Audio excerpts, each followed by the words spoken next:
Naam, hali gani mtazamaji wa Kemgongo TV, hali gani mtazamaji ambaye muda huu unatufuatilia kwa uzuri. Kipindi hewani kwa sasa ni Mtazamo. Kipindi ambacho kinatazama yale ya kijamii, lakini kinatazama yale ya kisiasa.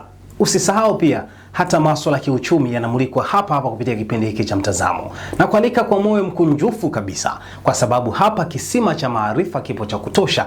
Mimi ni kukuchotea tu na kukusogezea kwa uzuri. Ninayekualika naitwa Chaze Fabian, lakini anayenifanya nionekane kwa uzuri nyuma ya kamera ni Nathaniel Majani. Tuko hapa kwa uzuri kwa kuhakikisha tu tunakujuza kwenye Mtazamo hii leo tunazungumzia nini hasa. Kwenye Mtazamo hii leo tutazame kuhusiana na rushwa ya ngono inaathiri vipi ama inawaathiri vipi wanawake ama wasichana kufikia malengo yao. Nadhani umeshawahi kusikia neno rushwa, lakini umeshawahi pia kusikia neno rushwa ya ngono. Je, inawaathiri vipi? Wanawake kila siku wanafanya shughuli mbalimbali, shughuli ambazo zinahitaji taaluma zao, labda mtu kasomea taaluma fulani, ameenda kuomba kazi, lakini akakutana na swala hilo la rushwa ya ngono. Je, anakabiliana nalo vipi? Je, hatua zikoje? Je, kisheria ikoje? Yote haya tunayapata hapa kupitia kipindi hiki cha Mtazamo. Lakini kabla hatujaenda kwa wataalamu kujua kipi ambacho kitaalamu kimezungumzwa ama kinazungumzwa kuhusiana na rushwa ya ngono, ni kujuze kwamba 60% kwa mujibu wa taasisi ya kupambana na kuzuia na rushwa nchini TAKUKURU, ambayo ilitoa hivi karibuni, ilizungumza kwamba 60% ya wale ambao wanaingia kwenye mtego wa rushwa ya ngono ni wanafunzi mavyuoni ama wanafunzi vyuoni, hasa katika vyuo vya kati pamoja na vyuo vikuu. Hii ikiashiria kwamba wakufunzi pamoja na wanafunzi wao kuna kitu ambacho wanakifanya hapa ambacho ni rushwa, nayo ni rushwa ya ngono. Pengine kwenye masomo, masuala ya assignment na mambo mengine hapo, watu wanatokea kuingia kwenye rushwa ya ngono. Lakini sio hivyo tu. Kwenye masuala mazima ya vyuo na mambo mengine, lakini hata kwenye tasnia ya uandishi wa habari na utangazaji, masuala haya yapo pia, hayajatupwa mbali ama hayajaepuka, kwa sababu pia kuna wanawake, kuna waandishi wa habari wanawake. Lakini kupitia kikao ambacho kilifanyika jijini Dar es Salaam tarehe ya 9 mwezi wa pili ya mwaka 2021, ambacho kiliongozwa na mkurugenzi mtendaji mkuu wa chama cha wanawake Tanzania ama chama cha wanawake waandishi wa habari Tanzania, nazungumzia TAMWA, ambaye ni Bi Rose Ruben, alizungumza dhahiri kwamba 52% ya wanawake hawako tayari kuzungumza kila ambacho kinawasibu, hasa kwenye changamoto ya rushwa ya ngono kwenye tasnia moja tu ya uandishi wa habari. Lakini akasema 48% ya waandishi wa habari wanawake ndio wanatoa ushirikiano kwa mujibu wa tafiti ambazo walizifanya kujua je, rushwa ya ngono ipo ama haipo kwenye uandishi wa habari. Napo wakabaini hicho. Lakini swala hili limenifanya pia niangalie kwa upande mwingine. Nikafunga safari na kukutana na wakili msomi ambaye ni Carlos Mwamvilenga. Tumekutana naye kuzungumza mengi, lakini cha kwanza namuuliza, je, rushwa ni nini? Rushwa ni kitendo cha kupokea, kutoa au kuwa na nia ya kutoa. Inaweza ikawa rushwa, inaweza ikawa ngono, inaweza ikawa hela, inaweza ikawa kitu chochote ambacho kitasaidia wewe upate nafasi ambayo ulikuwa hustahili kuipata. Hiyo ndio rushwa. Sheria ya kuzuia na kupambana na rushwa imeelezea rushwa kwenye kifungu cha 2, imeelezea rushwa kama nilivyokuelezea hapa nyuma, ni kwamba ni kitendo cha kupokea au kutoa. Hiyo ni rushwa. Lakini ni kitendo cha kushawishi kupata kitu fulani, pia ni rushwa. Yaani rushwa ni kitendo cha kutoa na kupokea, au kitendo cha kushawishi mtu mwingine akupe hiyo rushwa ili umpe nafasi fulani. Hiyo pia nayo ni rushwa. Naam, tunapozungumzia rushwa umefafanua vizuri sana. Ndio. Tuzungumze kwenye muktadha hiyo. Rushwa hii ya ngono, sheria inasemaje hasa kwa mtu ambaye anatoa rushwa ama anapokea rushwa ya ngono? Unajua kuna aina nyingi sana za rushwa. Na hiyo rushwa ya ngono ni miongoni mwa hizo rushwa ambazo tunazongelea. Okay. Sheria imeweka milango mipana kwamba kitendo cha kushiriki ngono kwa sababu ya kupata nafasi fulani au kupata pesa, tunasema kupata upendeleo, hiyo sheria inaitwa rushwa. Okay. Kifungu cha 25 cha sheria ya kuzuia na kupambana na rushwa kimeelezea kwamba kitendo cha kunufaika kwa kufanya kitendo cha ngono hiyo ni rushwa, na ambayo itakuwa treated kwamba umefanya kosa la jinai kama makosa mengine. Okay, sawa.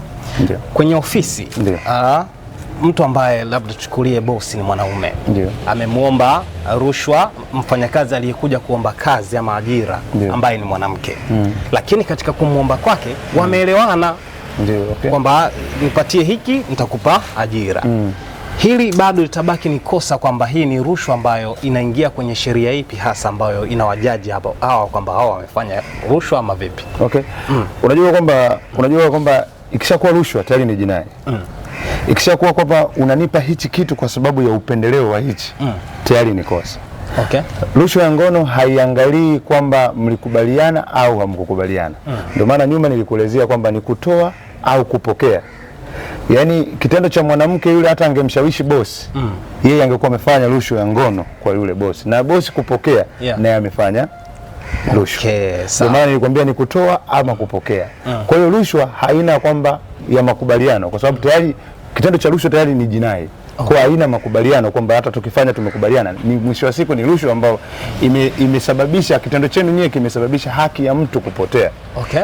That's why ndio maana nikakwambia hiyo inakuwa tayari ni rushwa, kwamba tayari ni kosa la jinai. Yes. Kosa la jinai naamini lina adhabu zake, ama zipo adhabu za makosa ya jinai. Adhabu gani hasa mtu ambaye anatoa rushwa ya ngono ama rushwa nyingine anaweza kukutana nayo hasa baada ya kuingia kwenye mikono ya sheria? Okay. Makosa ya rushwa yamegawanyika katika vitu vingi. Kwenye rushwa kuna makosa ambayo yanawekwa kama rushwa ile kubwa inawekwa kama uhujumu uchumi. Okay. Yaani kuna makosa ambayo ni rushwa lakini sheria imeibadilisha inakuwa uhujumu uchumi. Kwa hiyo anakuwa hapo anakuwa anatitiwa na adhabu mbili. Makosa mawili. Yes. Kwa na kama unafahamu kama uhujumu uchumi ni high court peke yake ambayo inahusiana na masuala ya uhujumu uchumi. Lakini kuna rushwa ambazo makosa yake yanatitiwa kwenye hizi mahakama ndogo ndogo ambazo tunasema mahakama za wilaya ambazo ndio Kisutu Resident Magistrate Court na vingine. Kwa mfano kwenye hii rushwa, naomba nikuoneshe mfano hii rushwa ya ngono. Sheria imeweka very clear kwamba ni fine milioni 5 au kifungo cha miaka 3 au vyote kwa pamoja. Okay. Sasa lakini kuna baadhi ya makosa ambayo ni rushwa pia lakini adhabu zake inakuwa ni fine ni faini miaka 2 labda na faini 500,000 labda na miaka 2 kifungo. Okay. Na kuoneshia mfano, kulikuwa kuna kesi maarufu moja sana ya mwalimu yule aliyemshawishi mtoto kufanya naye ngono ili amfaulishe darasani. Okay. Baada ya mahakama ilijiridhisha kwamba mwalimu alitumia nguvu yake alionayo ya ualimu kumfanya mtoto akubali kufanya naye mapenzi. Okay. Kutokana na hicho mahakama ikampa kifungo cha miaka 2 yule mwalimu lakini na faini 500,000. Kwa hiyo ndio maana nimekuelezea hapa, inaweza ikakupa kifungo tu, ikakupa faini au vyote kwa pamoja. Okay. Sawa. Kwa mtu ambaye anafanya anaingia kwenye makosa haya, njia zipi hasa ni sahihi? Labda tuchukulie kwa mwanamke ambaye amelazimishwa na bosi wa kiume ama bosi wa kike amemlazimisha mfanyakazi ambaye anakuja kuomba ajira wa kiume kwamba tuingie hapa. Okay. Njia gani huyu mtu atumie kuipata haki yake kisheria? Asante. Nimependa kwa swali zuri. Unajua sheria hii ya kuzuia na kupambana na rushwa pia imeweka taasisi ambayo itahusika na kuchunguza, kushtaki watu ambao wanajihusisha na rushwa. Na hii sheria ikaintroduce kitu kimoja wanaitwa TAKUKURU. Okay. Ukienda kila mkoa kuna ofisi hizi za TAKUKURU ambazo zenyewe zipo kwa madhumuni ya kwamba zinapokea malalamiko ya watu kutoka sehemu mbalimbali ambayo yanahusiana na masuala ya rushwa. Ikatokea huyu mtu akafanyiwa hicho kitendo ambacho umesema wewe, ni kwamba automatically anatakiwa sasa huyo mtu yeye aende akapeleke claim, akapeleke malalamiko yake TAKUKURU. TAKUKURU wana sheria ambao wanahusika. Yaani asiogope gharama zozote, kwa sababu TAKUKURU ni taasisi ya kiserikali ambayo yenyewe inashughulikia haya masuala.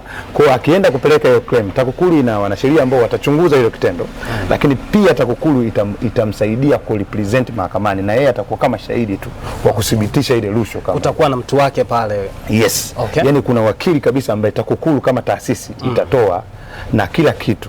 Kwa hiyo yeye ataitwa kama shahidi tu kujielezea. Okay. Ndio. Kwa jamii inatutazama na wanatufuatilia kwa uzuri Kemgongo TV. Ndio. Vitu gani hasa vya msingi vya kuzingatia kuepuka ama kupunguza masuala ya rushwa ya ngono kwenye jamii? Yes. Cha kwanza kutoa ule uhalali wa rushwa kuonekana ni haki. Okay. Sasa hivi jamii nyingi inaona kutoa rushwa ni haki. Yaani nitakuonesha mfano kwamba kuna siku nilikuwa maeneo fulani ya Chunya kule. Nilikaa na rafiki yangu mmoja, tulikuwa kwenye gari, yeye alikuwa anaendesha, mimi niko pembeni. Tulivyokuwa tunaenda tukasimamishwa na traffic. Tulivyosimamishwa na traffic, yule ndugu yangu kabla hajauliza chochote akawa shaandaa hela. Nikamuuliza kwa nini, akasema kuepusha usumbufu.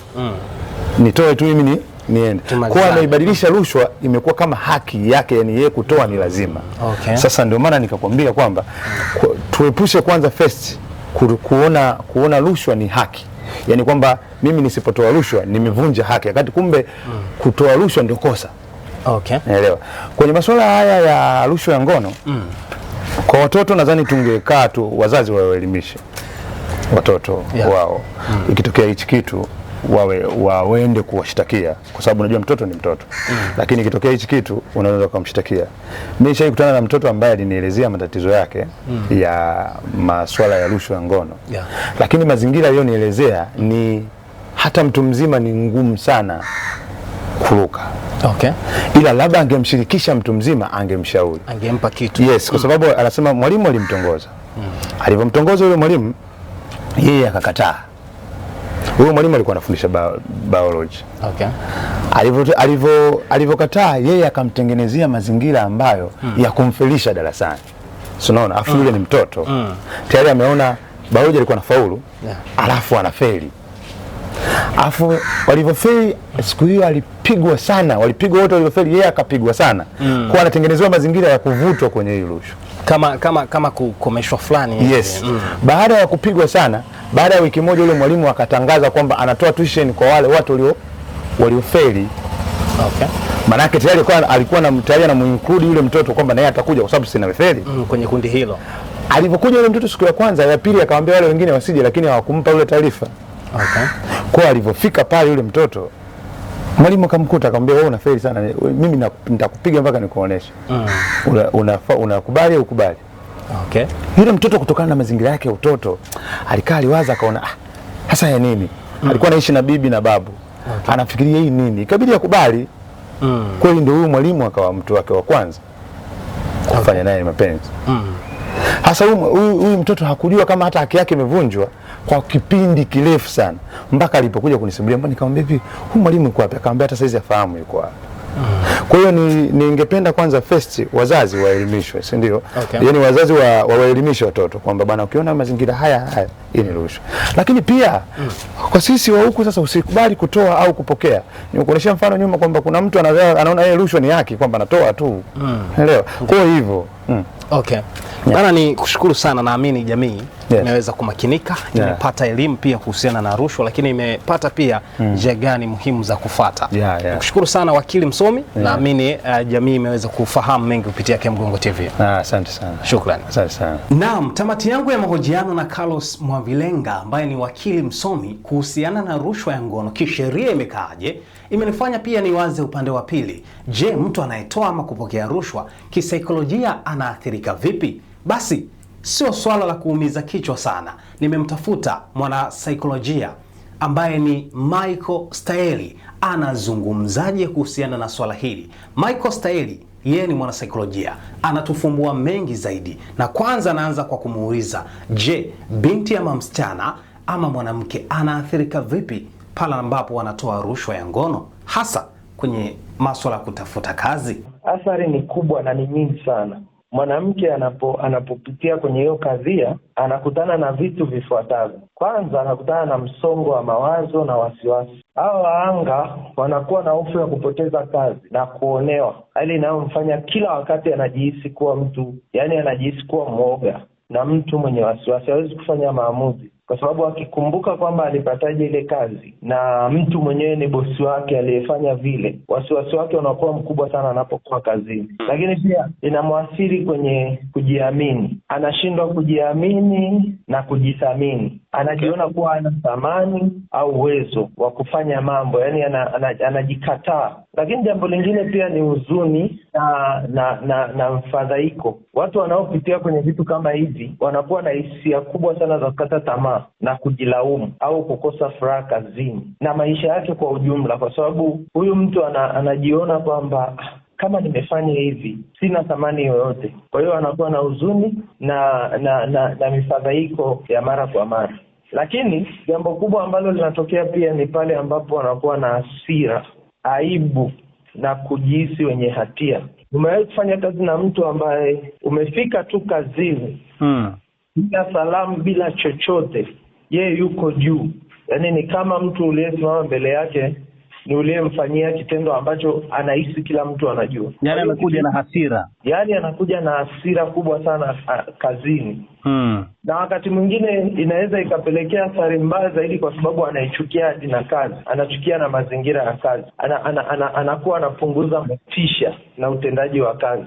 Mtu anaweza akawa ameajiriwa juzi jana, alafu anakuambia natamani kuacha kazi. Kuna watu wa namna ya hivyo kwamba anatamani kuacha kazi, ikiwa ni kwamba hana motisha kufanya ile kazi kwa sababu ya kile alichofanyiwa. La mwisho kwa siku ya leo, kwa athari zao ni kujitenga na jamii. Yaani anakuwa ni mtu wa kujitenga muda wote na saa yote. Na hii kujitenga ndio inayompelekea mpaka tunasikia siku hizi kuna ripoti nyingi sana za watu wa kujinyonga. Sababu ni hii kwamba anajitenga, anajiona kwamba hajathaminiwa, na pia anaanza kuwa na mawazo ya kulipa kisasi aidha kwa yule mtu au ye mwenyewe kujitendea ubaya. Tujaribu kutazama kwa upande wa mwanaume, naye mwanaume ambaye yeye amemuomba rushwa yule mwanamke. Je, naye anaweza kaathirika kisaikolojia kwamba kwa sababu amemuomba mwanamke labda akakataliwa ama akakubaliwa, anaweza kapata madhara yote ya kisaikolojia naye? Mwanaume naye ni ndio kwamba anapata madhara haya ya kisaikolojia. Issue ni kwamba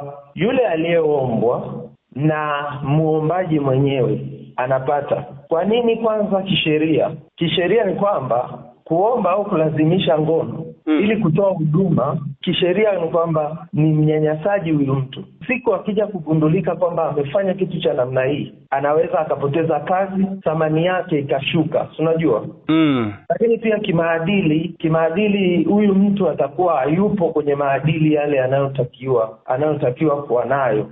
Kwa sababu kumbuka, unapoaminiwa kwenye kazi fulani, ina maana wewe umekiuka zile taratibu, sheria na kanuni, kwa sababu hakuna kazi ambayo itamwambia huyu mtu afanye hivyo vitendo, ikiwa ina maana kwamba kile kitu kitakuwa kinampa mashaka na wasiwasi kila wakati anapokaa, kuogopa kwamba kikija kujulikana kitamuondoa. Lakini pia kiroho, kwa mtazamo wa kiroho, yule mtu anaweza kuwa kila wakati anajihukumu, kwa nini nimefanya hivi? Dhambi ya sirini ni kama dhambi zingine, inakula, na kumbuka kile ni kidonda cha ndani, kwa hiyo anakijua yeye mwenyewe. Kwa hiyo nafsi yake inamsuta kwamba kwa nini nimefanya kitu kama hicho. Okay, cha mwisho kabisa, Michael hapo, mtaalamu wa saikolojia, kwa binti anayetufuatilia muda huu, ama kwa mwanamke ambaye amepitia manyanyaso hayo, kipi hasa kifanyike hasa kwa mwanamke ama kwa msichana kukwepa hii mitego ya rushwa ya ngono? Kitu gani cha mwisho na kipi cha kuiasa jamii?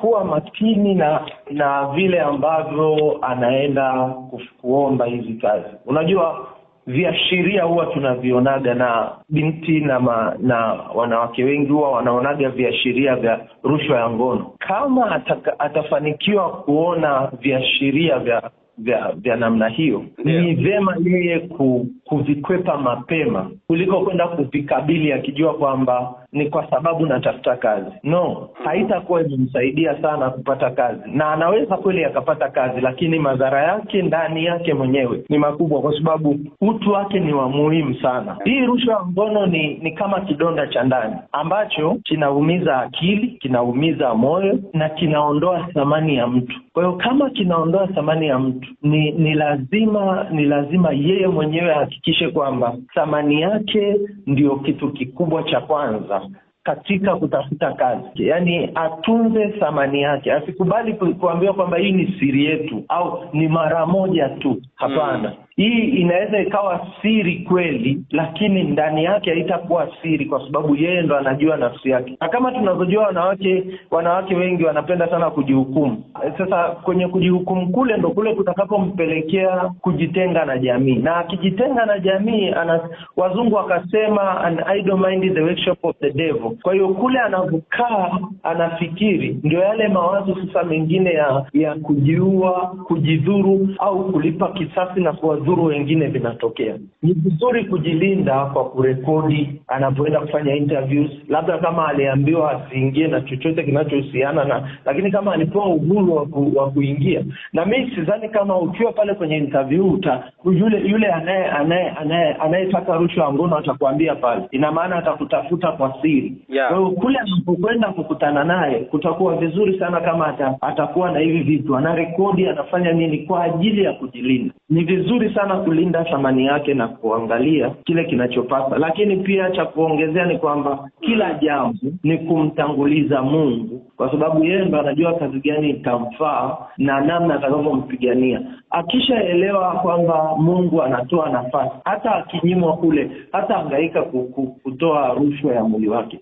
Naam, tamati yangu ya mahojiano na mwanasaikolojia Michael Staeli inanifanya nifike tamati mwa kipindi hiki. Naamini umeng'amua mengi kutoka kwa mwanasheria kwanza, lakini umeng'amua pili kuhusiana na masuala ya kisaikolojia, kwamba mtu ambaye anafanya jambo hili la rushwa ya ngono kisaikolojia anaathirika vipi. Lakini kisheria, pale mwanzo tu nilikusogezea mwanasheria alizungumza mengi mazuri, na ninaamini kabisa umeweza kumakinika na kufahamu mengi sana. Kipindi hiki cha Mtazamo kinaangazia masuala ya kisiasa, kijamii, lakini hata kiuchumi. Naamini hapa masuala haya ya kijamii umeweza kuyajua kwa uzuri. Lakini nikukumbushe kwamba ni kila siku za Alhamisi kuanzia saa 1 kamili za usiku unakutana na kipindi hiki kitamu na maridhawa cha Mtazamo. Naamini utaweza kuyajua mengi pengine ambayo huyajui, ama utakumbushwa kila ambacho pengine ulisahau.